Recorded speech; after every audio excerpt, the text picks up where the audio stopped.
Hello and welcome to my channel. My name is Alyssa and I thought I would share my complete 2023 reading journal with you. I decided to make this journal really because I was inspired by other YouTubers and I think it came out really well. I've been bullet journaling since 2018, so I always usually keep a journal every year, and this time I decided to do a reading journal. So this journal is a Shop Amanda Rach Lee journal, one of her blank dotted grid notebooks, and it held up pretty well. You can see just how thick this journal got because I collage mostly in it, and it did have a little bit of wear here. I never took it anywhere. I just kept it on my desk, so this is kind of just from opening and closing it a lot, so there are a few marks on it, but I don't mind too much. And I did lose one bookmark and had to glue it back in, but other than that, it's been a pretty good book. So flipping open to the first page here, this is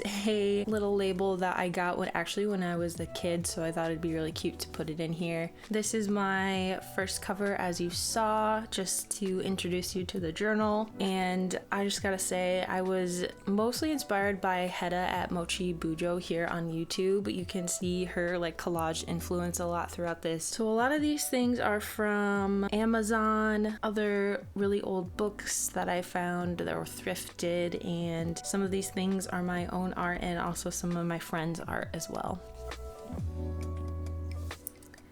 Here's my index. I decided to do an index even though these pages aren't numbered, but these are mostly all the books that I read. There are some books from 2022 in here as well, but mostly 2023, and I actually ran out of room. So in my next journal, I'll make more of an index for sure. Here's my big TBR list. I obviously didn't get through all of them, but I think I did an okay job. And again, I ran out of room, so I'll have to make more room next time. Here are some book recommendations from friends and family, and then this page is just some words that I either thought were interesting or didn't know or wanted to remember later on, so I wrote them down and their definition. Alright, and then flipping into my 2023 kind of cover spread. He was one of my favorite authors when I was a kid. This is really pretty. This is actually from a old dictionary that was in my family. It was my grandparents gifted it to each other, I think. Yeah, so I thought it'd be cool to put it in my journal. These are some of the books that I read in 2023. There's another page over there, but what I decided to do, like a lot of people do on YouTube, is cut out the book covers and then put my star rating underneath. They kind of go in order this way. Here's the next page because I didn't have enough room. And then I actually ran out of room even here, so I made a little flip down to cover all of the books that I actually read. Then I did a book bracket for my favorite book of 2023, and again, if you watch book content here on YouTube, you would have seen something like this before, so it's definitely not my idea, but I like how this came out. I used a stamp from, I think, Archer and Olive, and wrote in my favorite book for each month, and then they battled it out, and then those top books battled it out until I got to my favorite. And as you can see, my top three were all fantasy, which is probably my favorite genre. And then this book is not new, but it definitely ended up being my favorite book of 2023.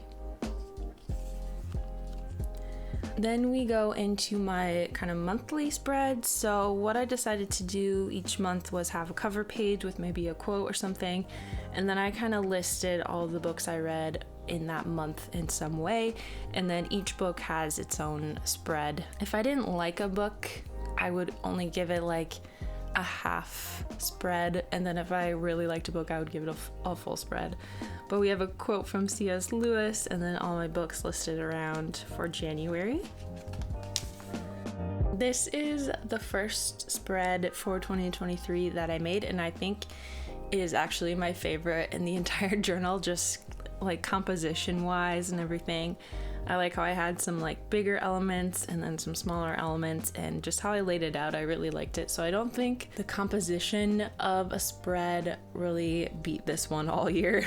I printed out some fan art from Pinterest, Oh, I also want to say, I'll just cover this up. If you have not read any of these books, please don't read my writing about it because they are full of spoilers. So if you don't want to know anything about the book, try not to read these. The quotes aren't spoilers, but this text definitely is, so just be careful. So this book was a 4.5 stars. I really liked it. And then we move on to my favorite book of the year, which was definitely 5 stars. This is the sequel to Strange the Dreamer, Muse of Nightmares. And again, really cool fan art for this series.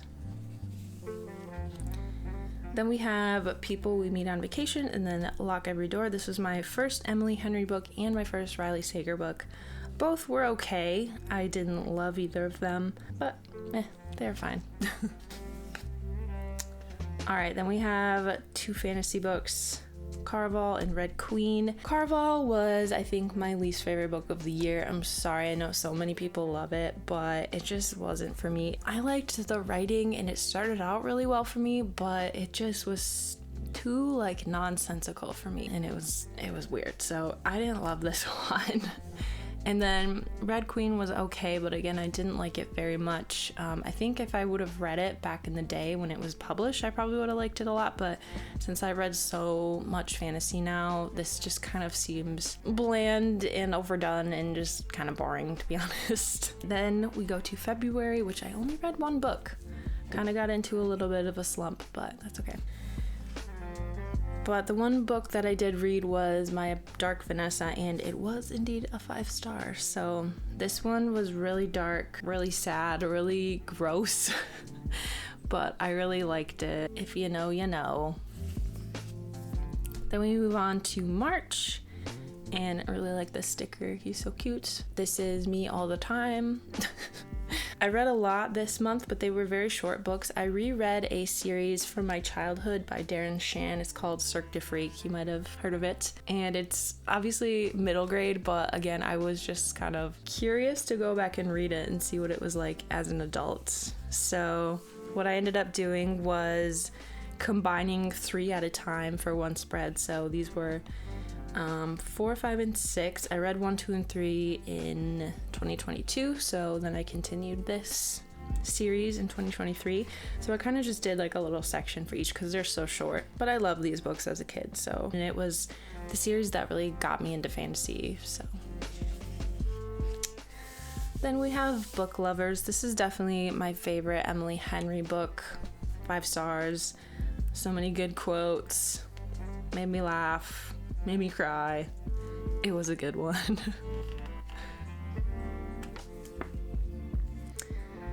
Then we have 7, 8, and 9 of the Cirque du Freak.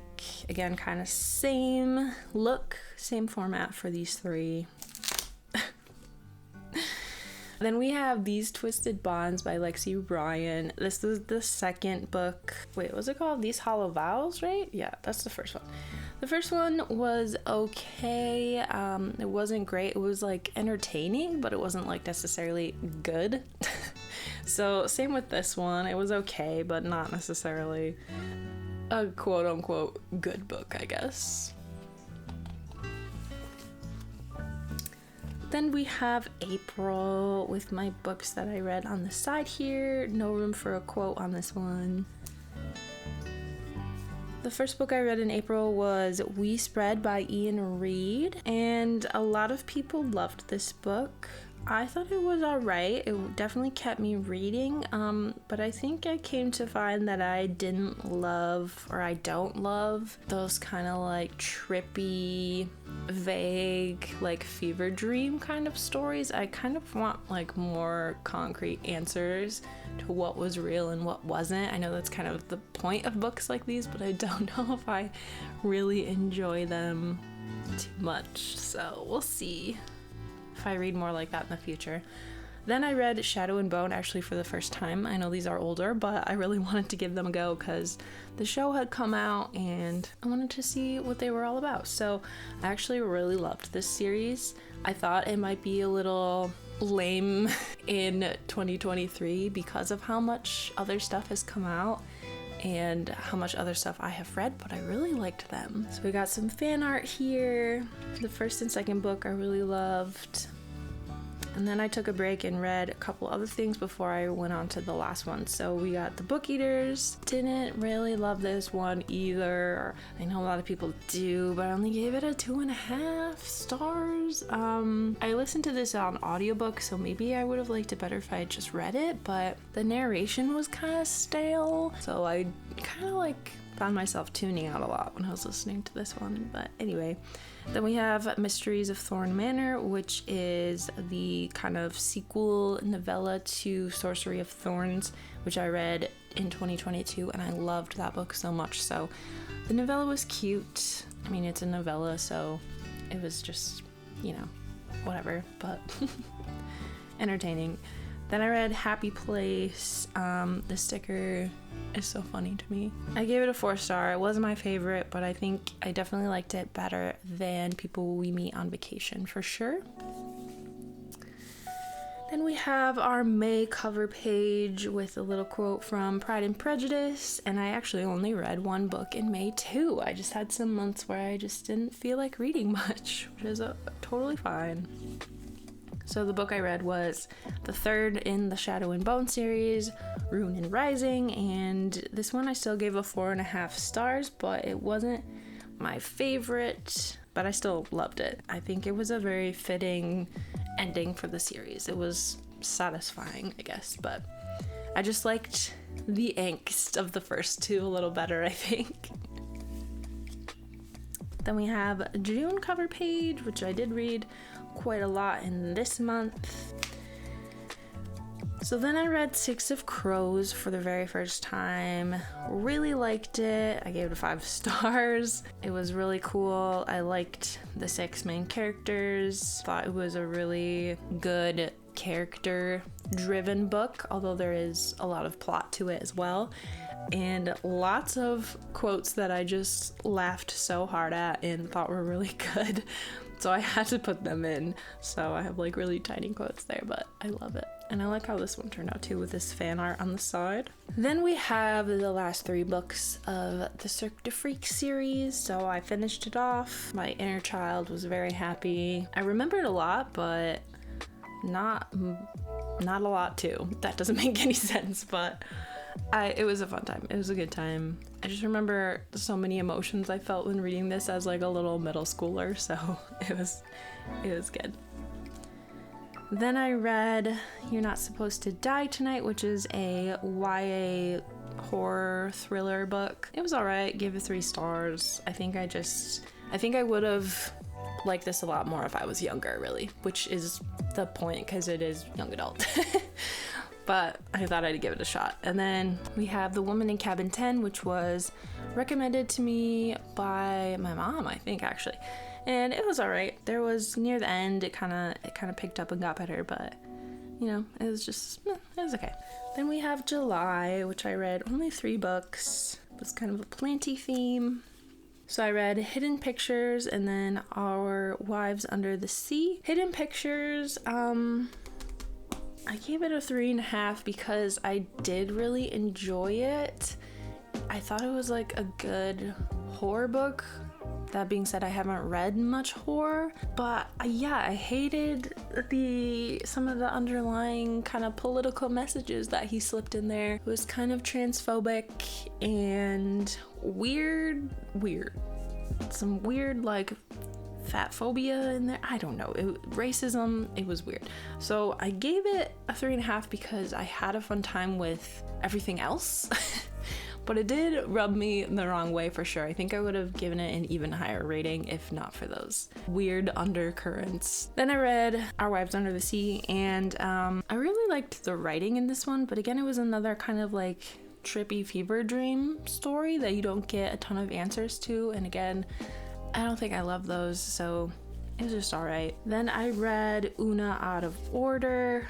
I got this book recommendation from Kayla, who is Books and Lala on YouTube, and I think she gave it a 4 stars, but I love this book. I gave it a 5. I thought it was really clever. Time traveling is a really hard thing to pull off well, and I think it was done really well, and just the characters were really interesting, and it was cool. It was a cool story. A cool way to tell a story, I guess. Then we have August. This cover page is actually like almost exactly copied from a Pinterest picture that I found, so just so you know. And I only read one book. Kind of had off and on months for sure. But that one book was Beach Read by Emily Henry. I, again, really enjoyed it. I gave it a 4 star. It's not my favorite one by her. Book Lovers is definitely my favorite, but it was a good time. Then we have September. I really like this cover page with the mushrooms and the red. The first book I read was Fourth Wing by Rebecca Yarros, because this was around the time when it had completely blown up and seemingly everyone was loving it. So like I said, I was highly entertained by this book, but was it that good? Not really. It was just really, so many things about it were unoriginal, and just all the fantasies I've ever read together just crammed into one, plus cool dragons. But again, it wasn't like a bad time. I had fun, so you know, it is what it is. Then we have A House of Salt and Sorrows, which was given to me by a friend, so I read it. It was okay. I gave it a 3.5. I thought it was interesting. The setting was really cool. It was very spooky, but it kind of went into it was all a dream, kind of a weird place. I don't know, didn't get many answers, so I didn't love it, but you know, again, still an entertaining time, I suppose. And then I read my second Riley Sager, The House Across the Lake, which I liked a lot more than Lock Every Door. Again, don't read this, there are spoilers in there. Then we go to October, which again, I really like this cover page as well. First book I read was The Collected Regrets of Clover, because it was getting some hype and a lot of people said they liked it. I didn't really like it. It was a bit boring for me. Like, I get the purpose and the message behind it, but it was just meh. 3 stars. Meh. And then I read I'm Glad My Mom Died, and this one was really good. Again, hard to rate because it's a memoir, but I think she did a really good job, and her story is shocking. It's crazy. Then I read Tomorrow and Tomorrow and Tomorrow by Gabrielle Zevin, and I also gave this one a 5 star. Thinking back on it now, I might have given it maybe a 4.5 actually, but that's okay. I still really enjoyed it. There was some beautiful, beautiful quotes that I loved that I pulled out of the book here, and I got to use my little like video game stickers that I had, which are really cute. Ooh, then we have Taste of Blood and Starlight by Laini Taylor. She's the same author as my favorite book of the year, which is Muse of Nightmares and Strange the Dreamer. I read Daughter of Smoke and Bone in 2022, so I finally, at the end of this year, continued the series and finished it. I liked the first book, but I wasn't obsessed, so that's why I waited so long to read this one. But this was my favorite of the series for sure. It was super, super intense at times and dark. I like it when I can have such an emotional reaction to something. It was intense, but I do love her writing. I love the way she writes. So that was that one, and then I finished off the series and read Dreams of Gods and Monsters, which was a 4.5. So again, this one wasn't my favorite, obviously, but I did really enjoy it. This series is actually interesting because I read that she didn't really have a plan. She didn't outline this series all the way to the end. She kind of just like wrote, and whatever came to her was what she put in the book. So I think that's why it kind of seems a little weird at the end, but that makes sense why it's kind of like that. Then we have November. I like this cover page too, and I did read a lot in this month. Okay, so now we have my ACOTAR spreads. This was a reread for me, this entire series. It had been a while. I think this is my 3rd time rereading this series. It's a time. It's a classic for me now. I know some people think it's really stupid and dumb, but I love the series. I can't lie. Beautiful fan art for this series, obviously. I think this series is special to me because I read it during the pandemic when I was just starting to really read again, especially fantasy. I still really am entertained by this series, and you know, that's all that matters, right? So here's my Mist and Fury spread. Yeah, of course, like most people, this was the book that just like got me. Honestly, when I started A Court of Thorns and Roses for the first time in 2020, I almost DNF'd it. I got to the part where Feyre goes into the fairy realm, and then I was like, I mean, this is okay, but then I like didn't come back to it for a really long time. And then when I got here, everything changed. It was different from anything I had read fantasy wise in a long time, and especially as like a young adult or a kid, not a lot of books really grappled with like grief and PTSD and stuff, so that's why this book was kind of special to me. But anyway, then of course we have the third one, Wings and Ruin. I love the fan art for the series, so I had to just cram it all in here. Then we have Heartstopper Volume 1 and 2. I decided to again combine these because they're so short and they're graphic novels, but this series is really cute. I get why everyone loves it and hypes it up a lot. I think I am not anymore the demographic for this series. So I appreciated it, but I think again, I probably would have been pretty obsessed with it if I had read it as like a middle schooler, high schooler. This was really what a lot of my really good friends were going through as teenagers, so I think it would have been really relatable to me in that time of my life. But again, I can appreciate it, but I wasn't obsessed with it. I think this spread's really cute though.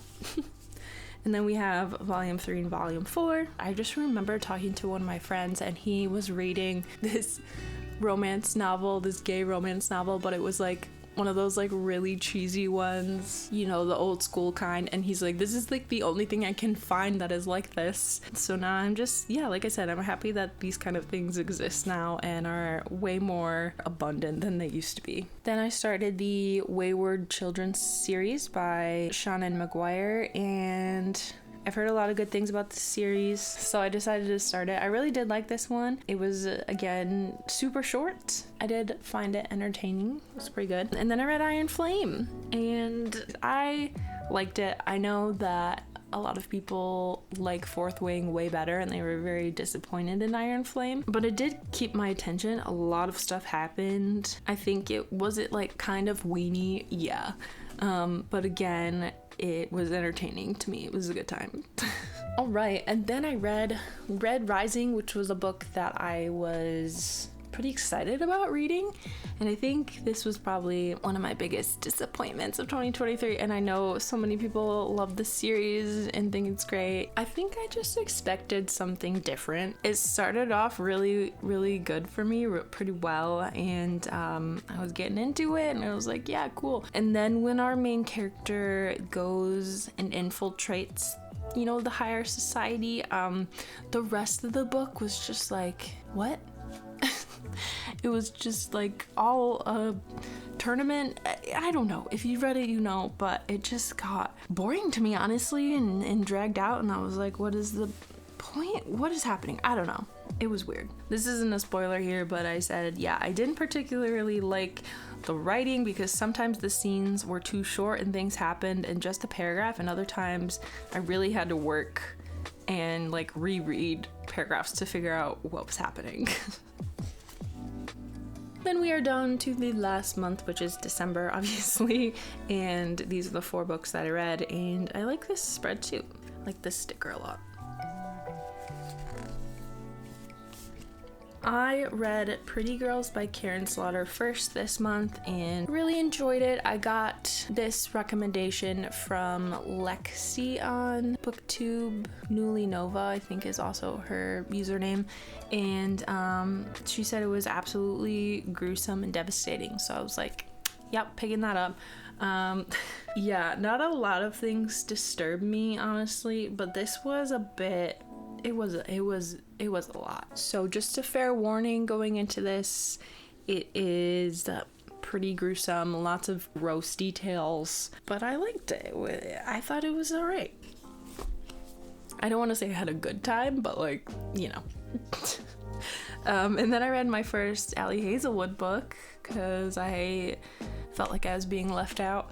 So I gave this one 4.5 stars, so I did really like it. I know there's lots of critiques about her male characters and how they're all huge and tall, and it's like the same book she writes over and over again, but since this was my first one, I didn't mind it too much, and it was entertaining. It was a good time.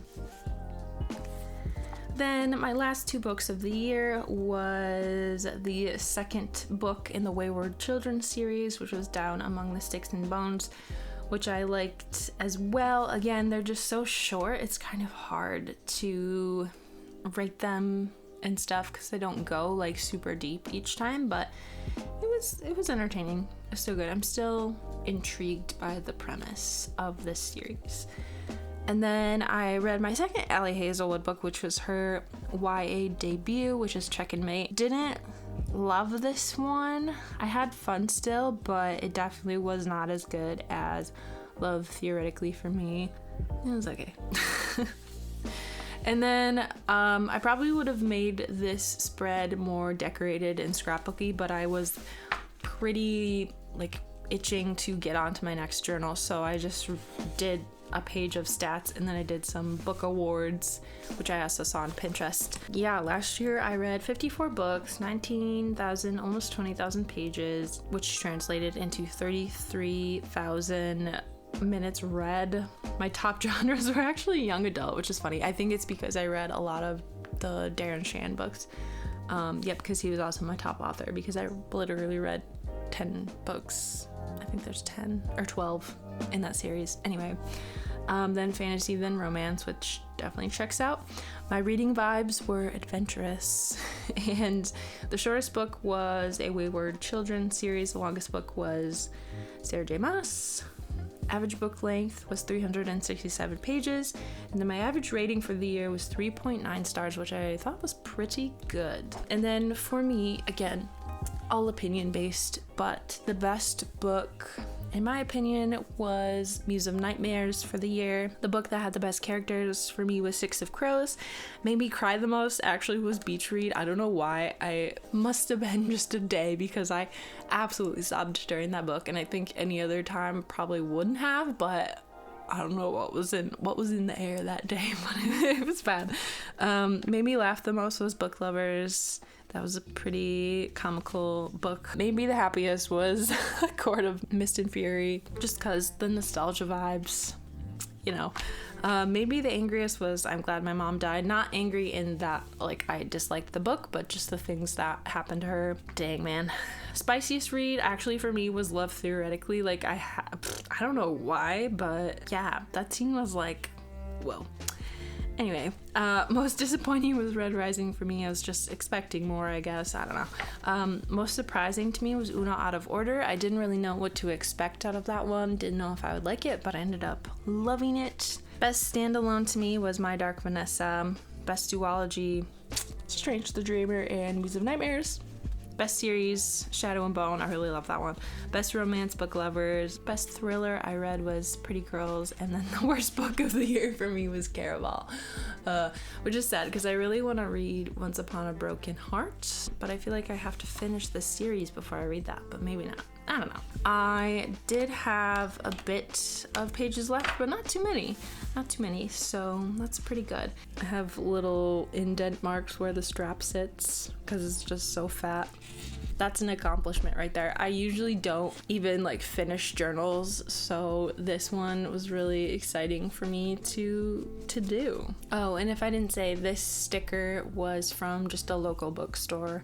So I don't know where else you could get it if you like it, but I thought it was cute and it matches the color of the journal perfectly. So I hope you enjoyed my flip through of 2023 books that I read, and I'm hoping next to record a 2024 setup and January reads, which I've already done, and then continue kind of going through 2024 with you through my book journal. So I hope you enjoyed. If you did and want to see more from me, then please subscribe and give the video a like. And I look forward to sharing more of my art with you. Hope you have a great day, and I'll see you later. Bye!